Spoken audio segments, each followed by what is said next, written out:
Your voice, it may feel like an echo.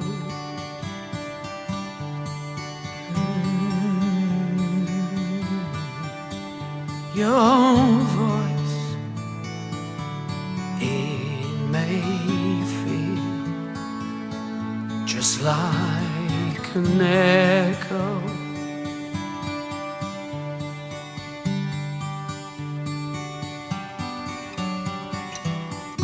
Fear stumbling in shadows, life was drawn the light from your bones.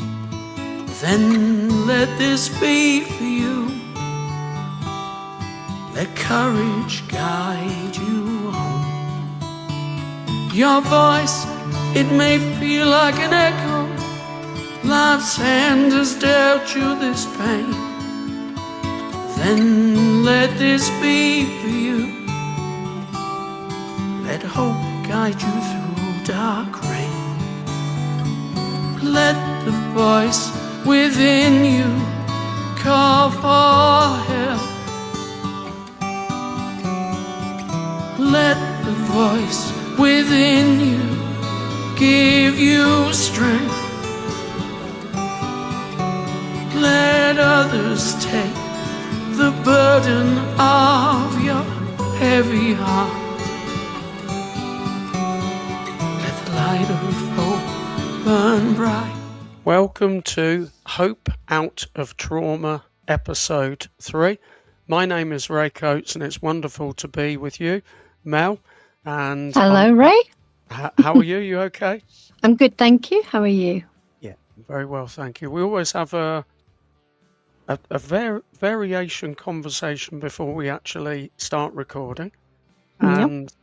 I felt particularly today, this is just me expressing the conversation we had off air, it was a real mixed bag of lots of different elements of being human. There was some confidences shared, there were humour. I'm not going to say too much. Mainly about me. Yes. No, and me as well. Mr. Shiny Head, that's the one that I'll share, which if anybody wants to know that, they might check back on previous videos. I've got one of those heads that attracts light. Let's just say that, yeah? You called yourself Light Bulb Head. I did. Well remembered now. Yes. Well remembered. Now, one thing I've just learned about you even more now is what a good memory you've got. I do. I have a very good memory, and sometimes it gets my husband into a lot of trouble. Ah, cool. And now I'm joining in that as well. So thank you. Brilliant. So you could say a mixture of emotions that we shared before we pressed record, and that's good. That's all part of being human. Laughing, yep. Crying, feeling, gain.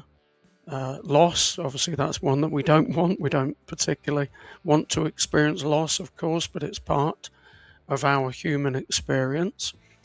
And that's the subject that we agreed last time to talk about today.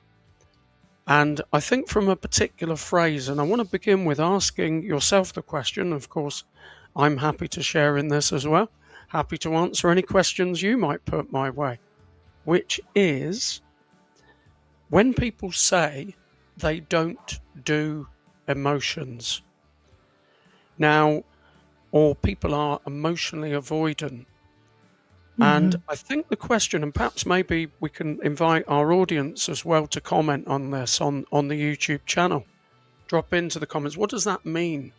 I don't do emotions, or the phrase I'm emotionally avoidant, or if that's used of somebody else. So I think if we could begin there, what have you got any thoughts on what that actually means when people say they don't do emotions? Yeah, I've been thinking about this all week, actually, and I came to the conclusion that actually I was quite harsh when I said that. Oh, okay. About how do you deal with somebody that puts their hands up and says, I don't do emotions. Mm-hmm. I think I was slightly judgmental in saying that. Okay. And the reason being is that when I looked further into it or thought more about it, it was, why would that person say, I don't do emotions? Yeah. And it can only be that that person has had some kind of trauma that has made them feel like they've switched off with their emotions, and they genuinely can't deal with them. And it's a fear of people being emotional around them, that they don't know how to deal with them. Yeah. And so tonight I want to have a slightly softer approach to it, and maybe, some advice for people that genuinely don't feel like they do emotions.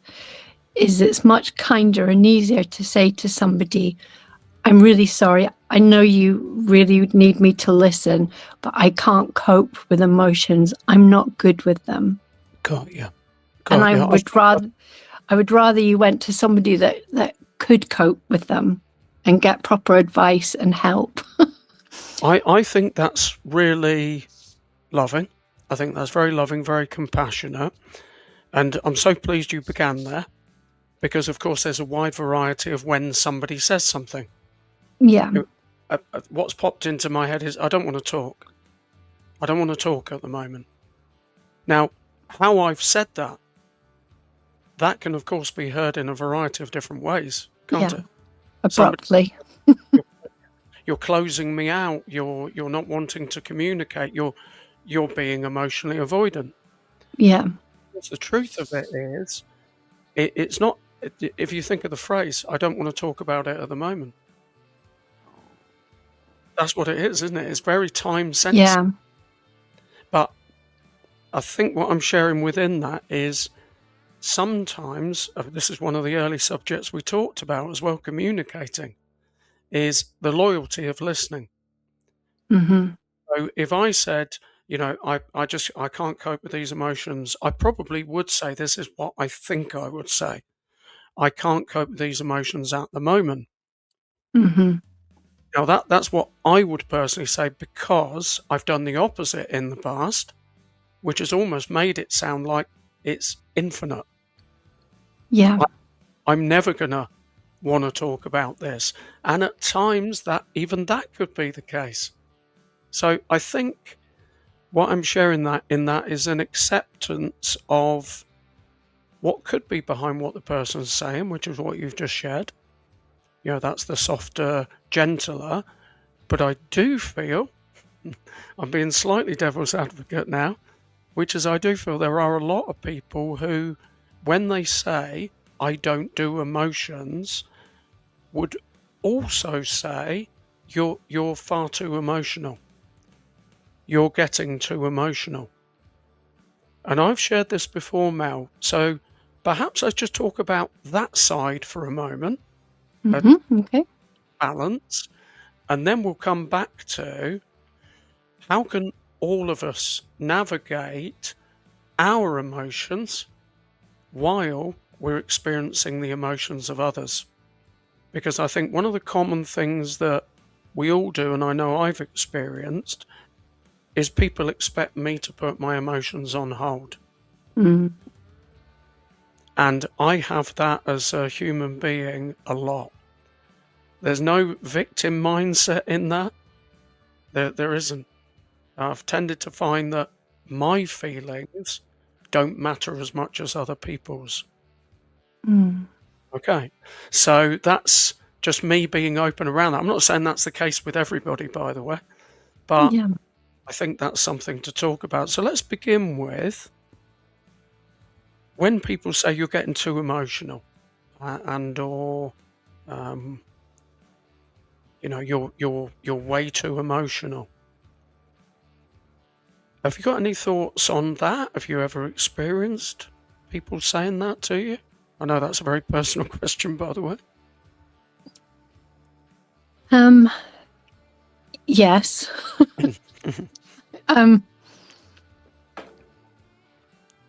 I can think of one experience where that really tipped me over the edge was when I was told that. And there was an incident at our infected blood inquiry, and it was the very first one I'd ever attended, and I was there to listen to a victim. And during him speaking, I suddenly realized that my story was very similar to his story. And after he had spoken, I went to my solicitor. All our solicitors would be in the building with us. And I asked them if they had submitted my evidence that was similar to what this person had shared. And they said, no, not yet. And I knew that the date for submitting evidence had been and gone. And I suddenly felt like everybody in the room had been acknowledged except for me. And when I said I wanted my evidence to be submitted and I needed to know it was going to be submitted, she then said to me, well, why are you even in London? When you were infected in Scotland, you're not relevant here. And that hit really hard, because I suddenly then wasn't relevant in Scotland and I wasn't relevant in England. And it was like, who am I? I've been waiting, 30 years for this inquiry. And now in this room full of people, I suddenly felt irrelevant. So I got upset. And I got very, very upset. I called the entire solicitors corrupt, the whole lot of them. I got taken out of the room. But what it did do, after she had told me to stop being emotional about 10 times, and I had refused not to be emotional because I was trapped in that, it got me a meeting with Sir Brian Langstaff, which at that point nobody had really done, and one-to-one. And I remember I took my good friend in there to with me because I was in such a state. And Sir Brian looked at my evidence personally and he took it with him, which suddenly felt like this huge relief for me that somebody had acknowledged me. The funny thing about it was that he then always remembered me as blowing snot bubbles in this meeting. Wow. And that became a part of this teasing throughout the community was, I was known as snot bubbles. And the one that had got very emotional. So that was my main experience of knowing my emotions were actually way out of control. I want to pause there. Sorry, Mel. I want to pause there because the repeated phrase that was said to you is you're getting too emotional. Stop getting emotional. Yes. The key for me is, and one thing I've learned is which one, which emotion. So if you could sum up in that experience, and I think I know, what were the overriding emotions that you were feeling? I felt very under-acknowledged, for a start. I felt irrelevant and I was bloody angry. I was really angry. And my mum was with me and my mum was no different to me. The pair of us just completely let 30 years of emotions come out on this one poor solicitor who was trying her best to look after me. And yes, we made a huge scene. And I got told several times I was being too emotional. And I have to agree with them, I was. But it was out of my control. Yeah, and I guess in some ways, I'm not taking that back from you. Of course, that is debatable. But I think a very closely related to anger is indignation. And I think when sometimes, I'm not saying everybody who says to anybody, because you've covered this beautifully, sometimes people don't mean, there's not just one way of saying something. So if people say, I don't do emotions, you've already covered beautifully at the beginning, that could be because of traumatic experience of them. It doesn't mean that they're cold, hard, callous, not caring. But if somebody says you're getting too emotional, of course, again, there can be a variety of reasons the person's saying that. Yeah. But at times, in the context of what you're talking about, it's a lack of convenience for others. Yes, and it was in that moment. Yeah, and another way of putting it is you're being too human. Can you stop being so human? And I think it's that balance of all of us. It's the thought that came to me. I could be loading a bullet into a gun for myself, from somebody else. My children, when they were younger, of course, as a parent, I made tons of mistakes, got things wrong, and plenty of that. But I generally tried to understand where they came from in terms of what they were feeling. And it's not easy. And I've done that again. I've done that with others in my own experience and made a lot of mistakes, of course, as we all do along the way. But I've also been in close proximity with other people who view emotion as a negative thing. Full stop. Doesn't matter what the emotion is, whether it's love, compassion, anger, bad emotion, sadness, bad emotion. People want at times people to get through emotion quicker for the sake of themselves. So Yes. that could sound really, really judgy, but that exists. And I want to share that message, not just on behalf of me, not on behalf of you, because you can communicate for you, but on behalf of people that just keep getting put down when they're sharing emotion, being human. And there are a lot of people. I went through counselling 15 years ago, and it's the first time I ever heard the expression emotional avoidance, and it was used with regard to somebody else. And I've spent the week thinking about this because for me, I embrace emotions far more than I used to. I create from them, but I do control how I feel in the sense of I choose the outcome of the emotion. So I've shared it this way. If anger comes knocking at my door, I'll sit down with anger for a period of time. I'll say, okay, all right, no problem, come in. We'll have an anger get together for a period of time, but then I will choose when I evict anger. When I think that's enough now, that's enough time. That's how I'd explain emotion. So for me, it's less avoidant. I used to think anger was bad. I really did. For many, many years, I thought anger was bad. I don't. What you do with anger is the choice. Yeah. So it's the behavior as a result of the feeling. Does that make sense? Oh, absolutely. And we all can feel angry. That's not, we're meant to. Yeah. You said to me, and I'm going to share this with you now publicly. You said to me off air, you're being too hard on yourself, Ray. And you were right. And at times I am.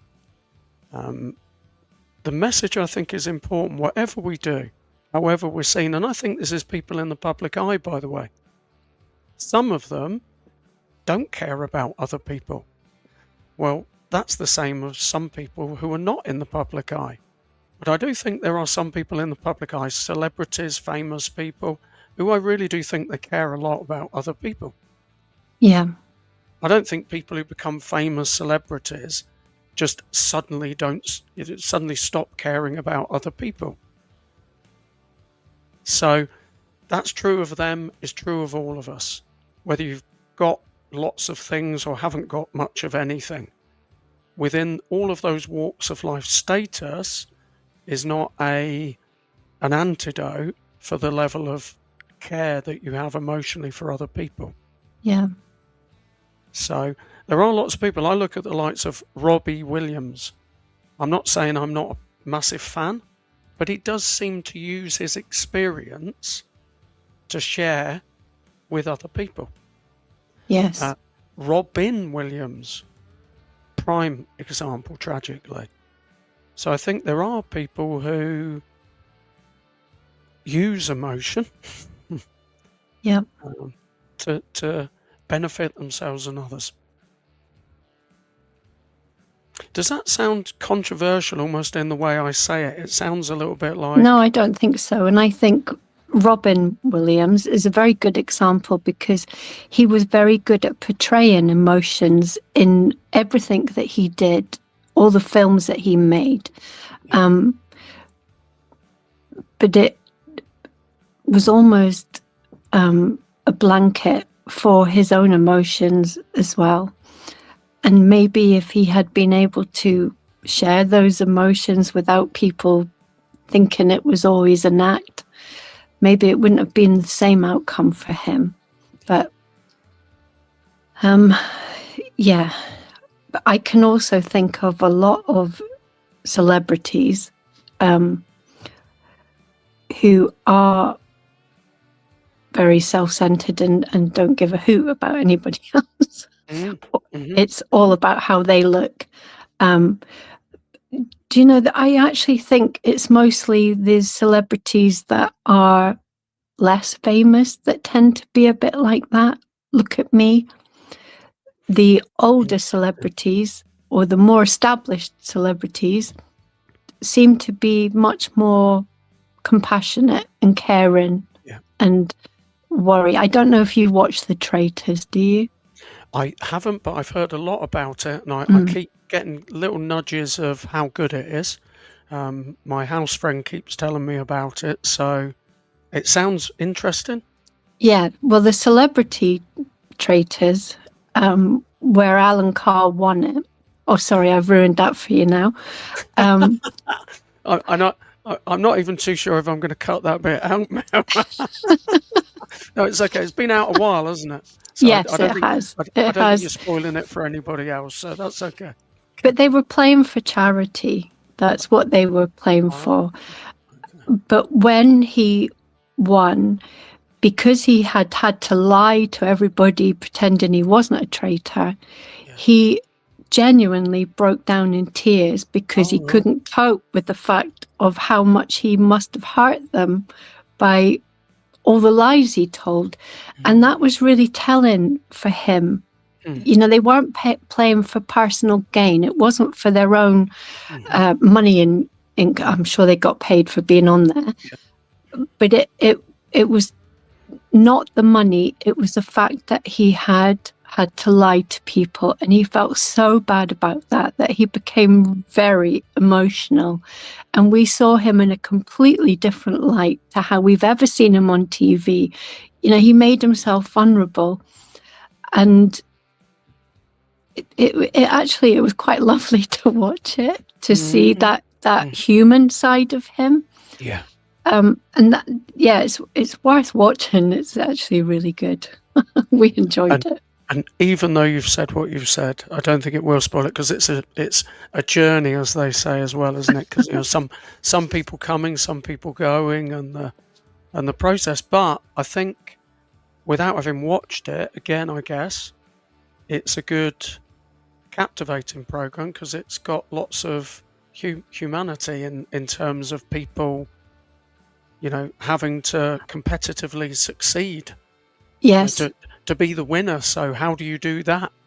And they all have to really look in depth at each other to work out whether that person is a faithful or a traitor, and the level of deceit that these traitors go to you do see some of them crying because they feel they've been completely trusted and then they were Yeah, lied to. yeah. So it's actually a very good program for watching for emotions. But Fantastic. Yeah, yeah. no, well, I will take a view. I think perhaps some parting messages, because you're right, not everybody is closed down. Not I think sometimes it's a word that's bandied around, you'll get me, where sometimes people, when they don't like your behavior, they'll call you a narcissist. Yeah. That's an easily used term, but of course there are narcissists. It is a psychological condition. So there are some people that are like that, but I think sometimes it's an overused word, shall we say. But for the rest of us that are Hmm. not narcissists, and sometimes we're navigating emotion with other people who are navigating emotion.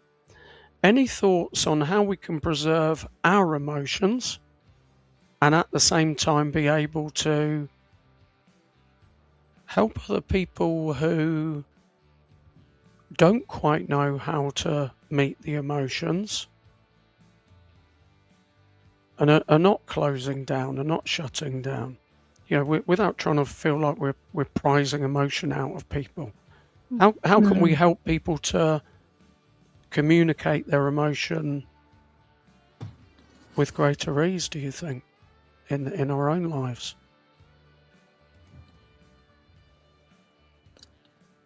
I think by talking, that's one of the first things. Mm, I mean, I find it difficult. Now, yeah. a lot of communication that I have is public, like we're doing now. This is going somewhere.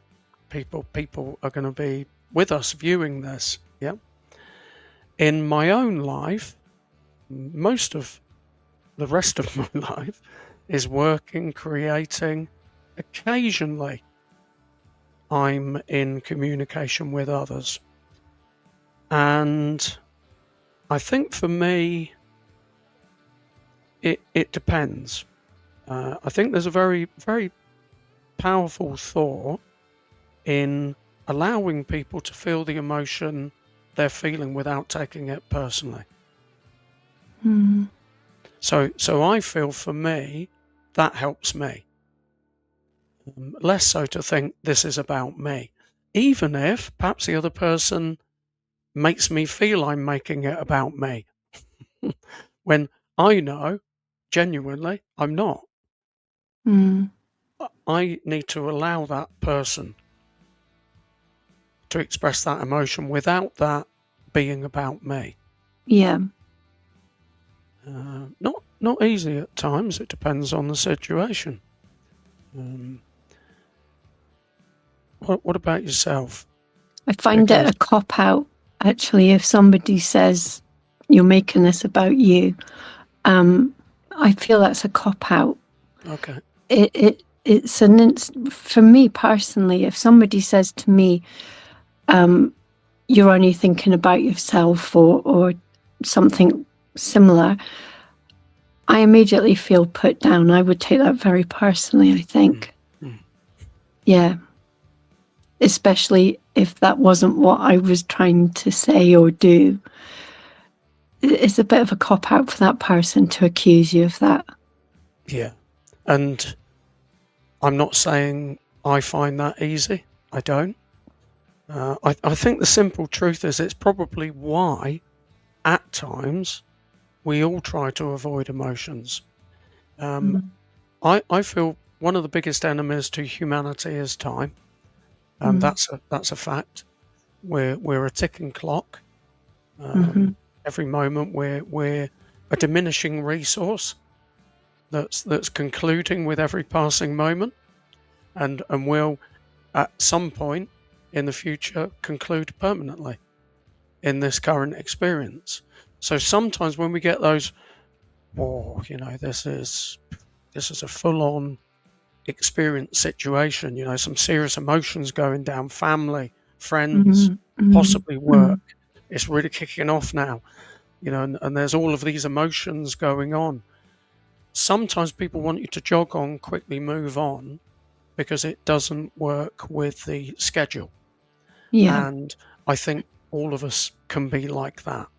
Back Hmm. to what I said earlier, not at the moment, Yeah. not at the moment. So it's trying to hold a situation.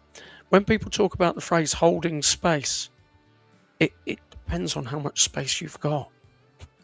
Yes. Yeah. And I think great phrase, but you've got more space and time than I have. Yeah. So I'm not saying, I'm just talking generally now. I'm not saying you, Mel, or even people that are listening. No. I'm talking of examples of experiences we have. And then that person has got a different relationship with time. So it may be, actually, I feel for me,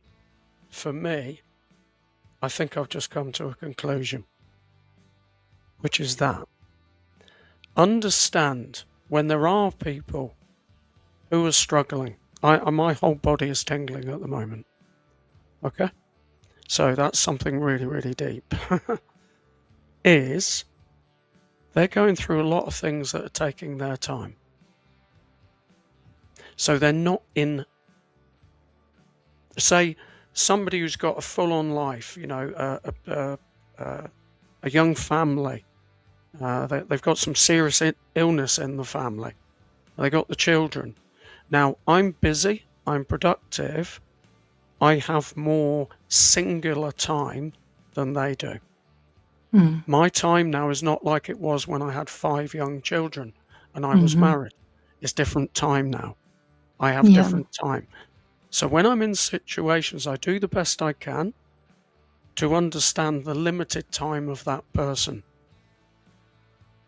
So I think maybe that might help us just to pause for a moment with the emotion. And even in that situation, which you're getting too emotional, Mm. then okay, on your time, maybe on your Yeah. time. I'll bleed in my own time. The song I Hmm. wrote. Yeah. That's what that's about. Hmm. That's what that's about. So it's nobody else's schedule. It's my schedule. But I Yeah. also will continue to try to do the best I can to understand that my recovery, my healing, my dealing with emotions is not necessarily on the timescale of the other person. I think that's the best I've got for today.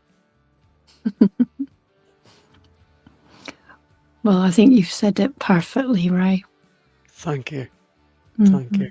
There's a lot happening for you at the moment. Yes, A there's lot a lot happening, going on. a lot around the choir and a lot around the single. Yep. And I'd like to kind of feature that a little bit next time, if that's okay. Yes, that would be perfect because, Yeah. yes, it'll tie in for our first release next Friday, the 30th of January. That's perfect. Yeah. That's perfect. And genuinely, you know what social media is like, Mel. Again, this comes back to time. It's not a lack of interest. It's just moving on with stuff. Yeah. I didn't officially know the release date. I genuinely didn't. Oh, didn't you? I Um, thought I no, told you. no, No, okay. you probably have, but this is where the memories of you and I differ. Right. Confession time, but that's Yeah, great. So I think that will work perfectly, and we'll share a little bit more around that next time. brilliant. For But you've got a me, song for this evening, haven't I you? have, and Yeah. a journey. As you know, I travel back to my place of birth. At time of recording yesterday, on the 21st of January, I returned to Stevenage. I'm going to be putting a video out about that and what that's part of. And today in the studio, at time of recording, 22nd of January, so the following day after going to Stevenage and back yesterday, I was re-recording the second track from an upcoming album, and the song is called Prism, Prism. Yeah, Yeah. it's very personal. Yeah. It takes us on a journey back through elements of my life. Is this the one And that's on your current album? No, this is a new album that's coming. Thank you Okay, for asking. So the this end is of the this year. second. Yeah, yeah, it's going to Right. be late spring, early summer. Okay. Okay, but the version I'm going to play as the outro was a previous version that was released under a band name. So I released it under a band name. I wrote the song, and I'm re-releasing it under my name, late spring, early summer. Signed by an incredible human being, June Buckingham. And June, young lady in comparison to me, learnt British Sign Language and basically worked with a choir, and the choir were called See My Voice. And it's the first time I became aware of this signing songs. Right. Okay. And June was the choir master, so teaching people British Sign Language for them to sign various songs. So when I released some music a couple of years ago, I thought, do you know what? I'd love to work with June for Yeah. June to British Sign Language some of my songs. And one of them is a song called Prism. So I think we'll outro with that. Set us up a little bit for next time before I do, though, please, Mel, if that's okay. The song that's coming, the choir, the desire of the community that you so incredibly, relentlessly, truthfully, integrity, with love and compassion I try. share. Yeah. And incredibly human. Tell us a bit about the song for next time, and then I'll click for the outro song. Okay. Well, the song that we are releasing is called Together We Rise. And the whole choir is made up with people, everybody from the infected blood community, whether affected or infected or a grandchild or a distant relative. They're all members of the community, as Darren is, who's written the song. And it's a song written, it took Darren a long time to be able to put his thoughts on paper about losing his younger brother, called Nicky. And it's a real tribute to Nicky, I think, mainly because Darren wrote it, but also his mum, Rosemary, is also singing in the choir, which is really lovely. So the other thing I want to say is that I have not been to the Bahamas. I have got a dark light on me, and it's given me a bit of a tan. Yes, So next week, that will probably be a bit lighter. But yeah, I'm looking forward to next week. I think that's just a nice way of you saying that you're next to Mr. Lightbulb Head. Well, normally it's the other way round. You normally look like you've been to the Bahamas, and I look anemic. So we've swapped. Great. all things are equal, yes. So, Yeah. thank you, Mel. And everybody Thank who's you, listened, comment. Emotion is such a big topic. Yeah. How can you cover it in just over half an hour? Comment, subscribe to the channel, join us, because we're not claiming to be experts. We're sharing experience. We're being human. Let's take a trip and Prism. And the I'm other looking forward to it. Yeah. The other parting message: everybody, 100% categorically be you and let your light shine.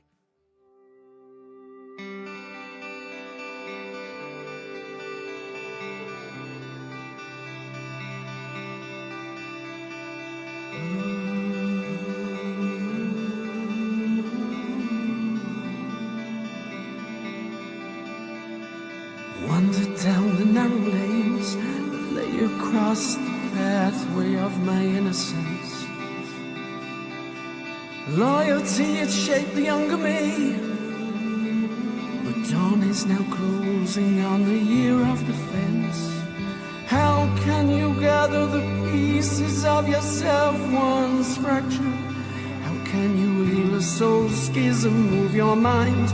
Truth's never really hard to find. Prison to eternity, prism. Let your light shine.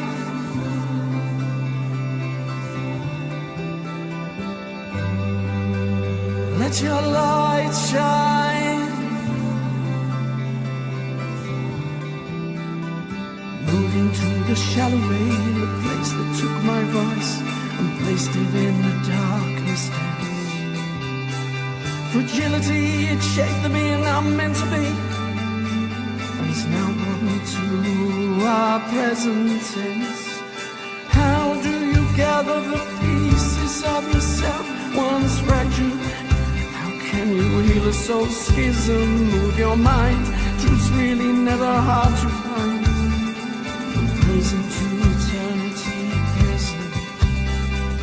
prison, let your light shine.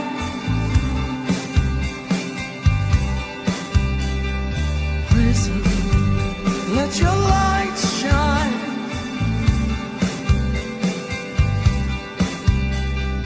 Prison, let your light shine.